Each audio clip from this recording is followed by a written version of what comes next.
உங்கள் Bhavani IAS academy கரூரிலிருந்து. Kovur Kizhar 7ஆம் வகுப்பு ஓல்டு புக்கு முதல் பருவத்தில் இது இருக்குது. கோவூர் கிழார் பற்றி ஒரு சின்ன டீட்டெயில்ஸ் நம்ம பார்க்கலாம், மேலோட்டமாக ஒரு டீட்டெயில்ஸ் பார்க்கலாம். கோவூர் கிழார் ஊர் பெயரும் மரபு பெயரும் சேர்ந்த பெயர் பெற்றவர். டிஎன்பிஎஸ்சியில் கொஷின்ஸ் கேட்குறாங்க. என்ன மாதிரி கேட்குறாங்க?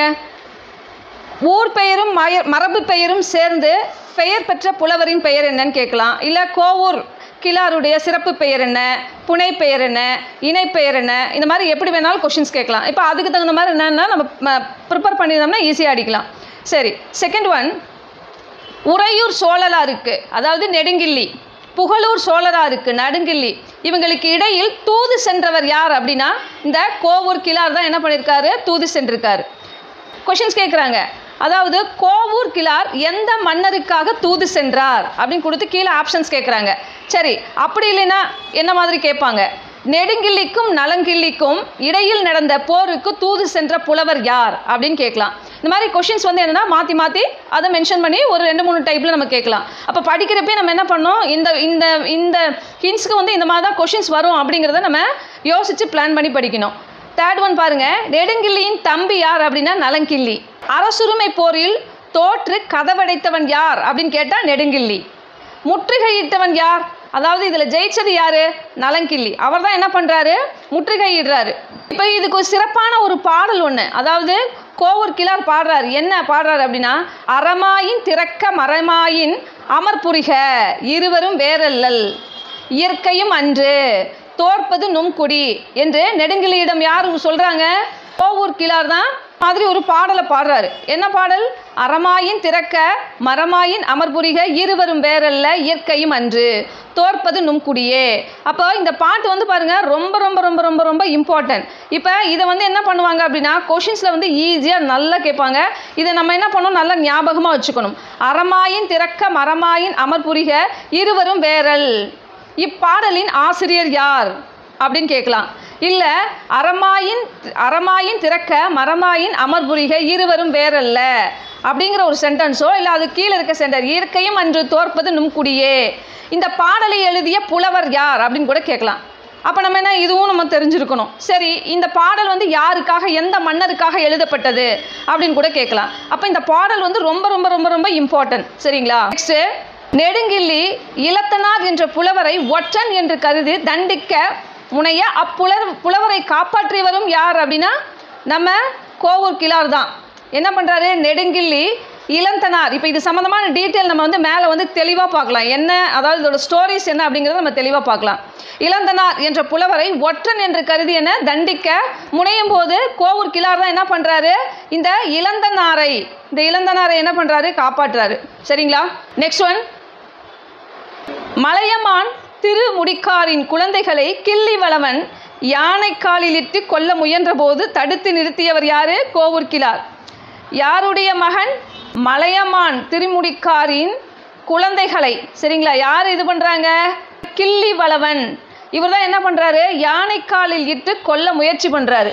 எதனால, இது நம்ம அந்த ஸ்டோரியில் தெளிவாக பார்க்கலாம். சரிங்களா? அப்போ கொஷின்ஸ் கேட்குறாங்க. மலையமான் திருமுடிக்காரின் குழந்தைகளை கிள்ளி வளவன் கொல்ல முயன்ற போது காப்பாற்றிய புலவர் யார், தடுத்த புலவர் யார் அப்படின்னு நமக்கு கேட்கலாம். சரிங்களா? அப்போ என்னென்னா இதை பற்றி நம்ம கொஞ்சம் லேர்ன் பண்ணியிருக்கணும், யார் அப்படிங்கிறத நம்ம தெரிஞ்சிருக்கணும். தெரிஞ்சால் ஈஸியாக இருக்கும். இப்போ இதை தான் என்ன பண்ணியிருக்காங்கன்னா 7th standard old book first term புக்கில் ரொம்ப விளக்கமாக தெளிவாக கொடுத்துருக்காங்க. இப்போ நம்ம பார்த்து சின்ன ஷார்ட்ஸு, அதில் இருக்கிறது எப்படிங்கிறத ஷார்ட்ஸ் தான் பார்க்குறோம். சரிங்களா? இப்போ கீழே ஒரு ஒரு ஒரு வரிகள், பாடல் வரிகள் கொடுத்துருக்காங்க. சோறும் நீரும் இருமருந்து என்று பாடியவர், சோறும் நீரும் என்று இருமருந்து பாடியவர் யார் அப்படின்னு கேட்டாங்கன்னா யார், நம்ம கோவூர் கிழார் தான். வண்டியினை அறுக்காட்பவை என்று பாடியவரும் யார், நம்ம கோவூர் கிழார். சரி, இப்போ இந்த ஸ்டோரி மேலே ஒரு ஸ்டோரி பார்க்கலான்னு சொன்னோம் இல்லைங்களா, அந்த ஸ்டோரி நம்ம இப்போ பார்க்கலாம். பார்த்தா இன்னும் கொஞ்சம் உங்களுக்கு டீட்டெயில்டாக புரியும். கோவூர் கிழார் உறையூருக்கு அருகில் உள்ள கோவூர் அப்படிங்கிற வேலர் மரபில் பிறந்தவர். எதில் பிறந்தவர் அவர்? வேலர் மரபில் பிறந்தவர். எந்த ஊரில்? உறையூருக்கு அருகில் உள்ள கோவூரில். இப்போ டிஎன்பிசியில் கேட்குறாங்க கொஷின்ஸ், என்ன கேட்குறாங்க, கோவூர் கிழார் எந்த ஊருக்கு அருகில் பிறந்தார் அப்படின்னு கேட்கலாம். எந்த மரபில் பிறந்தார்னு கேட்கலாம். வேளாளர் மரபில் பிறந்த புலவர் யாருன்னு கேட்கலாம். அப்போ இது நம்ம இவரை பற்றி டீட்டெயிலாக எங்கே பிறந்தார் என்ன பண்ணார் அப்படிங்கிறது தெரிஞ்சால் நம்ம ஈஸியாக பண்ண முடியும். செகண்ட் ஒன் பாருங்க, நற்றிணை, குறுந்தொகை, புறநானூறு, திருவள்ளுவ மாலை, இந்த 4 நூல்லையும் இவருடைய 18 பாடல்கள் இடம்பெற்றுள்ளது. இப்போ கொஷின்ஸு, கோவூர் கிழார் எழுதிய 18 பாடல்கள் எந்தெந்த நூலில் இடம்பெற்றுள்ளன அப்படின்னு கேட்கலாம். சரி, அப்படி இல்லை, வேற என்ன மாதிரி கேட்கலாம். கோவூர் கிழார் எழுதிய 18 பாடல்களில் நற்றிணையில் எத்தனை பாடல்கள் இடம்பெற்றுள்ளன, இல்லை குறுந்தொகையில் எத்தனை பாடல்கள் இடம்பெற்றுள்ளன, அது எத்தனாவது பாடல் அப்படிங்கிற மாதிரி கேட்கலாம். இல்லை அந்த பாடல் லைனை எழுதி இந்த பாடல் கோவூர் கிழார் எழுதிய இந்த பாடல் எந்த நூலில் இடம்பெற்றுள்ளன அப்படிங்கிறது அந்த மாதிரி கேட்கலாம். அப்போ என்ன பண்ணணும், இது என்னென்ன இந்த 18 பாடல்கள் என்ன பாடல்கள் அப்படிங்கிறதையும் நீங்கள் கொஞ்சம் கோத்ரூ பண்ணி வச்சுக்கணும். கோத்ரூ பண்ணி வச்சுக்கிறப்ப ஈஸியாக இருக்கும். அப்போ பாருங்கள், இந்த நற்றிணையில் எவ்வளோ இடம்பெற்றிருக்கு, ப்ளஸ் இந்த குறுந்தொகையில் எவ்வளோ இடம்பெற்றிருக்கு, இந்த புறநானூரில் எவ்வளோ இடம்பெற்றிருக்கு, திருவள்ளுவ மாலையில் எவ்வளோ இடம்பெற்றிருக்கு பாடல்கள்னு தெரியணும். மொத்த பாடல்களும் தெரியணும். அந்த பாடல்கள் என்ன மாதிரி இருக்குங்கிறதும் தெரியணும். ஒருவேளை அந்த பாடல் வரிகளை கொடுத்து இந்த கோவூர் கிழார் எழுதிய இந்த பாடல்கள் எந்த நூலில் இடம்பெற்றுள்ளது அப்படின்னு சொல்லிட்டாங்கன்னா ஒன்றும் பண்ண முடியாது. அப்போ அதுவும் நம்ம தெரிஞ்சுக்கணும். அப்போ இதை கொஞ்சம் நம்ம டீட்டெயில்டாக பார்த்தீங்கன்னா ஈஸியாக புரியும். அடுத்தது பாருங்க, நலங்கிள்ளி என்ற மன்னன் துறையூர் தலைநகராக கொண்டு சோழ நாட்டை ஆண்டு வந்தார். நலங்கிள்ளியும் நெடுங்கிள்ளியும் உடன் பிறந்த சகோதரர்கள். சரிங்களா? இப்போ இவங்க 2 பேத்துக்கு தான் என்ன நடக்குது, பிரச்சனை நடக்குது, ப்ராப்ளம், சண்டை நடக்குது. அதுக்கடையில் தான் என்ன பண்ணுறாரு, இவர் கோவூர் கிழார் போய் தீர்த்து வைக்க போகிறார். அதை பார்க்கணும். அதே மாதிரி நலங்கிள்ளியோட அரசவை அவைக்கள தலைவராக போட்டார். நெக்ஸ்ட் ஒன் பாருங்க, சோழர் மரபில் தோன்றிய நலங்கிள்ளிக்கும் நெடுங்கிள்ளிக்கும் எந்த மரபில், சோழர் மரபில் நெடுங்காலம் இவர்களுக்கு என்னது, பகை இருக்கு. இதனால என்னாச்சு, இவங்களுக்கு போர் ஏற்பட்டது. இந்த நலங்கிள்ளி படையினர் என்ன பண்றாங்க அப்படின்னா, அந்த ஆவூர், அதாவது உறையூருக்கு அருகில் இருக்க ஆவூர் கோட்டை என்ன பண்றாங்க, முற்றுகையிடுறாங்க. அந்த முற்றுகையிட்டதை கோவூர் கிழார் என்ன பண்றாரு, தூதுவரா போய் அவங்களோட பிரச்சனை தீர்த்து வைக்கார். இல்லை நீ பண்றது தப்பு நெடுங்கிள்ளி, நீ நலங்கிள்ளிகிட்ட கொடுத்துடணும், ஒன்று சண்டை போடு, இல்லைன்னா அவங்ககிட்ட ஒப்படைச்சிடு, இது என்ன உன்னோட திறமைக்கு உன்னோட வீரத்துக்கு அழகு இல்லை அப்படின்னு சொல்லி அறிவுரை கேட்குறாரு. அதுபடி இவர் என்ன பண்ணுறாரு, அதை கேட்டுட்டு அவர்கிட்ட நலங்கிள்ளிகிட்ட எல்லாத்தையும் ஒப்படைச்சிறாரு. அப்போ அவர் என்ன மாதிரியான ஒரு சென்டென்ஸ் சொல்கிறாரு பாருங்க, பணம்பூ மாலை அணிந்த சேரனும் அல்ல, வேம்பு பூ மாலை அணிந்த பாண்டியனும் அல்ல, சோழர்க்குரிய ஆத்தி மாலை அணிந்தவனே அப்படின்னு சொல்கிறாங்க. அப்போ என்னது, ஒரு கொஷின்ஸ் வருது, பணம்பூ மாலை அணிந்த குடியினர் யார் அப்படின்னு கேட்கலாம், இல்லை மரபினர் யார் அப்படின்னு கேட்கலாம். அப்போ என்னது, பணம்பூ அணிந்தவர் யார், சேரன். சரிங்களா? இந்த மாதிரி என்னென்னா இந்த பூ சம்மந்தமாக அந்த பூவை வச்சு என்ன பண்ணலாம், நமக்கு கொஷினாக பாருங்க. அவர் என்ன சொல்கிறாரு, இந்த போரை நீ விட்டுறணும், தவிர்த்தரணும் அப்படின்னு சொல்கிறாரு. அப்போ ஒரு கண்டென்ட் பாருங்க, போரை ஒளிமின்னு சொல்கிறாரு, போரை தவிர்த்துரு அப்படின்னு சொல்கிறாரு. அப்போ இதுக்கு தான் நம்ம என்ன பண்ணோம், கீழே ஒரு பாடல் பார்த்தோம். என்ன மாதிரியான பாடல் பார்த்தோம் பாருங்க, அறமாயின் திறக்க மரமாயின் அமர்புரிக இருவரும் வேறல்ல இயற்கையும் அன்று தோற்பது நுண்குடியே அப்படின்னு சொல்லி என்ன பண்ணுறாரு, இந்த பாடலை தான் என்ன பண்ணுறாருன்னா நம்ம மேலே பணமூ அழிந்தவன் யார், வேம்புப்பூ அழிந்தவர் யார் அப்படிங்கிற அந்த சென்டென்ஸ் சொல்லி நீ ஒரே குடியுள்ளவன் தான் அப்படிங்கிற ஒரு விஷயத்த அவர் மென்ஷன் பண்ணுறாரு. சரிங்களா? முதல்ல யார் வந்தாங்க, நெடுங்கிள்ளி நலங்கிள்ளி. இப்போ யார் வந்தால் கிள்ளிவளவன் வர்றாரு. அடுத்த என்ட்ரி யார், கிள்ளிவளவன். கிள்ளிவளவன் புகாரை தலைநகரமாக கொண்டுள்ளார். என்னது, அந்த கடையேழு வள்ளல்களில் ஒருத்தர் தான் யாருன்னா இந்த மலையமான் திருமுடிக்காரி அப்படின்றவர். என்னது, இந்த கடையேழு வள்ளல்களை ஒருவராக இவரும் இருக்கிறாரு. இவருக்கும் இந்த கிள்ளிவளவனுக்கு என்ன பெரும் பகை. அந்த பகைனால என்ன பண்றாங்க, மலையமானோட பிள்ளைகளை கிள்ளிவளவன் அந்த பிள்ளைகள் இருவரையும் கவர்ந்து யானைக்காலில் இட்டு கொல்ல முடிவு பண்ணுறான். அப்போ தான் என்ன பண்ணுறாரு, நம்ம கோவூர் கிழார் என்றாயி அவங்கள என்ன பண்ணுறாரு, நீ இந்த மாதிரி செய்யக்கூடாது, அதனால அந்த குழந்தைங்களை விட்டுருன்னு சொல்லி தூது போகிறாரு. தூது போய் அந்த இடத்துல ஒரு கண்டென்ட் சொல்கிறாரு பாருங்க. கோவூர் கிழார் தூது செல்றாரு. என்ன பண்ணுறாரு, புறாவுக்கு வந்த துன்பத்தையும் பசுவுக்கு உற்ற துயரத்தையும் நீக்கிய சோழர் மரபில் பிறந்தவன் நீ.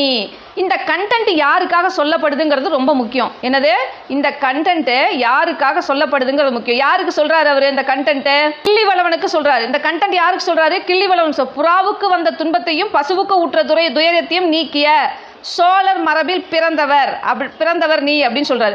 அப்ப இந்த இடத்துல டிஎன்பிஎஸ்ல ஒரு கொஸ்டின் கேட்கிறான், புறாவுக்கு வந்த துன்பத்தையும் பசுவுக்கு உற்ற துன்பத்தையும் நீக்க சோழர் மரபில் வந்த மன்னர் அப்படின்னு எந்த மன்னரை குறிப்பிடுகிறார் அப்படின்னு கேட்டால் நம்ம என்ன பண்ணோம், கிள்ளிவளவன் அப்படிங்கிறத நம்ம தெரிஞ்சாதான் என்ன பண்ண முடியும், எழுத முடியும். அப்போ இந்த சென்டென்ஸ் யாருக்காக சொன்னாங்க, அப்போ கிள்ளிவளவனுக்காக தான் இந்த சென்டென்ஸ் சொல்கிறாங்க. அப்போ இவங்க 2 பேத்துக்கு இடையில தூது போய் என்ன பண்ணுறாரு, அந்த குழந்தைங்களை வந்து இவர் தான் காப்பாற்றுறாரு. சரிங்களா, இது வந்து ரொம்ப ரொம்ப முக்கியமானது. யாருக்காக இந்த சென்டென்ஸ் சொன்னாங்கங்கிறது ரொம்ப ரொம்ப இம்பார்ட்டன்ட். சரிங்களா, புறாவுக்கு வந்த துன்பத்தையும் பசுவுக்கு உற்ற துயரத்தையும் நீக்கிய சோழர் மரபில் வந்த மன்னன் என்ற வாக்கியத்தை எந்த மன்னனுக்காக கோவூர் கிழார் ஒப்பிட்டு பேசினார் அப்படிங்கிறது ரொம்ப ரொம்ப முக்கியம். சரிங்களா, அது யார், கிள்ளிவளவனுக்காக தான் ஒப்பிட்டு பேசினாங்க. அடுத்தது பாருங்க, இளந்தனாரை சிறை மீட்ட செம்மல். இந்த இடத்துல என்ன பேர் வந்தது பாருங்க, அவருக்கு கோவூர் கிழார் இளந்தனாரை சிறை மீட்ட செம்மல் அப்படின்னு ஒரு பேர் வந்துருச்சு. என்னது, செம்மல் அப்படின்ற ஒரு பேர் வந்து இவருக்கு வந்திருக்கு. சரிங்களா, சரி, ஓகே. இந்த இடத்துல என்ன நடக்குது, நலங்கிள்ளியை பரிசு பாடி பெற்ற புலவரான இளந்தனார், அதாவது நலங்கிள்ளியை வந்து புகழ்ந்து பாடி இந்த இளந்தனார் என்ன பண்ணுறாரு, நிறைய பரிசுகள் வாங்குறாரு. சரிங்களா, இதுக்கிடையில் என்ன பண்ணுறாரு, இவர் நெடுங்கிள்ளியை நாடி செல்கிறார். யார், நெடுங்கிள்ளியை நாடி இளந்தனார் வந்து செல்கிறார். அப்போ போய் அவர்கிட்ட கேட்குறப்ப அவர் என்ன பண்ணுறாரு, இவனை வந்து பகைவனாக எண்ணி இந்த நலங்கிள்ளியிலிருந்து வந்தான், இவன் ஒரு ஒற்றன் அப்படின்னு சொல்லி அவன் மேலே என்னது கோபம் பண்ணி அவரை சிறைப்பிடிச்சிடறாரு. இப்போ ஒரு கொஷின்ஸ் உங்களுக்கு கேட்குறாங்க, என்ன மாதிரி கேட்குறாங்க, அதாவது இளந்தனார் பாடி பரிசு பெற்ற புலவர் யார் அப்படின்னு கேட்கலாம். ரெண்டாவது, பரிசு பெறுவதற்காக இளந்தனார் தேடி சென்ற மன்னன் யார், புகழ்ந்து பாடச் சென்ற மன்னன் யார் அப்படின்னு கேட்கலாம். இளந்தனாரை சிறை மீட்ட செம்மல் என்று அழைக்கப்படும் புலவர் யார் அப்படின்னு கொஸ்டின் கேட்கலாம். சரி, நெக்ஸ்ட் ஒன்று. இப்போ என்ன பண்ணுறாரு, இவர் தான் என்ன பண்ணுறாரு, அவங்க 2 பேத்துக்கிட்ட பேசி அவரை வந்து இளந்தனாரை காப்பாற்றுறாரு. அப்போ அந்த இடத்துல இந்த வரிகள், பழுமரம் இருக்கும் இடத்திற்கு பறவைகள் நாடி செல்வது போல புலவர் வள்ளல்களை நாடி செல்வார். அப்போ இது யாருக்காக ஒப்பிட்டு பேசுகிறார், அதாவது நெடுங்கிள்ளியிடம் என்னது சொல்கிறாரு, அவருக்காக தான் இந்த வார்த்தை என்ன பண்ணுறாரு, அவர் ஒப்பிட்டு பேசுகிறார். அப்போ பழுமரம் இருக்கும் இடத்திற்கு பறவைகள் நாடி செல்வது போல புலவர் வள்ளலை நாடி செல்பவர் என்ற வார்த்தை எந்த மன்னனுக்காக ஒப்பிட்டு இந்த வரிகள் கொடுக்கப்பட்டுள்ளனன்னு கேட்கலாம். இல்லைன்னா எப்படி கேட்கலாம், இதே பாடலை கொடுத்து நெடுங்கிள்ளியிடம் இந்த பாடலை கூறிய புலவர் யார் அப்படின்னு கேட்கலாம். அப்போ இது நமக்கு வந்து என்னென்னா, இந்த பாடல் வரிகள் யாருக்காக எந்த மன்னனுக்காக சொல்லப்பட்டதுன்னு தெரியணும். தெரிஞ்சாவே நமக்கு என்ன, இது கோவூர் கிழார் தான் சொன்னாருங்கிறது நமக்கு தெரியும். ஆனால் எந்த மன்னன்கிறது இதில் ரொம்ப முக்கியம். சரிங்களா, அப்போ என்ன, இதில் 4 மன்னர்கள் வந்துட்டாங்க. நெடுங்கிள்ளி, நலங்கிள்ளி, கிள்ளிவளவன், மலைமான், திருமுடிக்காரன். ஏன்னா அப்போ 4 வள்ளல்கள் வந்து என்ன பண்ணிருக்காங்க, இதெல்லாம் இடம் பெற்றிருக்காங்க.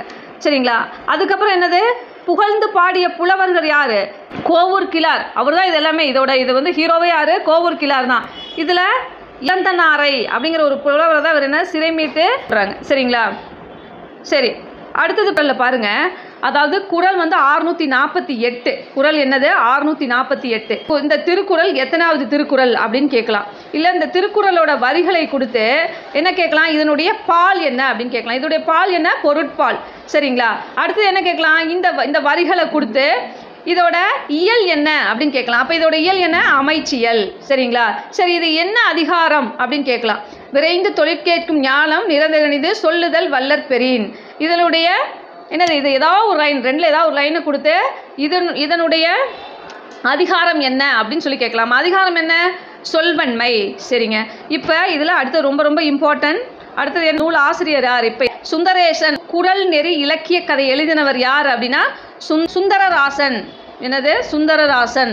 ஓகே, இது சம்மந்தமாக உங்களுக்கு ஏதாவது கமெண்ட்ஸ் இருக்குது அப்படின்னா நம்மளோட கமெண்ட் செக்ஷனில் சொல்லுங்கள். நம்ம நெக்ஸ்ட் வீடியோ போகிறோம். நம்ம பவானி ஐஏஎஸ் அகாடமியை சப்ஸ்கிரைப் பண்ணுங்கள், ஷேர் பண்ணுங்கள், பக்கத்தில் இருக்க பெல் ஐக்கானை கிளிக் பண்ணுங்கள். அப்போ தான் உங்களுக்கு உடனே நோட்டிஃபிகேஷனும். தேங்க்யூ, நெக்ஸ்ட் வீடியோவில் பார்க்கலாம்.